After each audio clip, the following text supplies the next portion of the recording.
Alors en tant que professeur, j'arrive avec le savoir de l'élève dans la classe. Tout ce que j'ai pu remarquer sur ses comportements, les troubles, quel impact ils peuvent avoir au niveau des apprentissages scolaires. Je ne peux pas poser de diagnostic, j'en suis incapable, mais je peux déjà dire s'il a des facilités en mathématiques ou en français, où est-ce que ça pêche pour lui, et on va partager ça avec les parents, le diagnostic des professionnels de santé, et en mélangeant tous ces savoirs, essayer de mettre en place une pédagogie adaptée à l'élève, à cet élève en particulier. Donc c'est essentiellement de la discussion et ça permet d'adapter au mieux la pédagogie à l'enfant.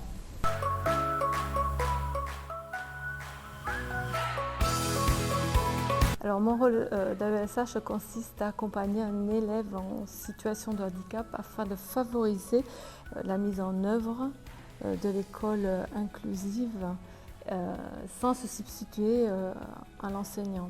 L'élève que j'accompagne suit normalement sa classe de CP, mais a besoin d'un accompagnement personnalisé afin de participer aux activités dans la classe. Je suis en relation donc étroite avec les parents, avec l'équipe éducative et à l'écoute de l'enfant.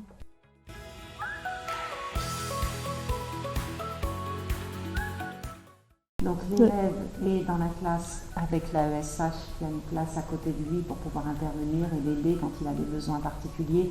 Par exemple, pour l'élève que l'on a cette année avec Bénédicte, il faut manipuler en mathématiques. Donc Bénédicte va lui apporter le matériel, va reformuler les consignes. Ça peut être aussi une aide plus matérielle, j'allais dire, c'est-à-dire remplacer pour un enfant hyperactif, on peut être amené à remplacer sa chaise par un ballon ou mettre un coussin picot pour l'aider à canaliser son énergie. Mais après, les compétences travaillées sont les mêmes pour tous les enfants. On va juste utiliser les capacités de cet élève particulier pour l'amener à travailler les mêmes compétences que les autres. On adapte un peu la pédagogie, mais il est intégré au sein de la classe et il fait la même chose que les autres enfants. On peut fractionner les séances si c'est trop long pour lui, mais on essaye au maximum de l'intégrer à l'ensemble de la classe.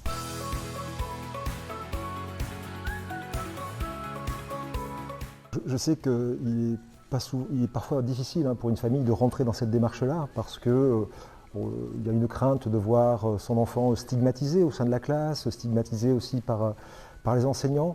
Je tiens à vous rassurer, sachez que ce n'est pas du tout l'esprit dans lequel nous travaillons.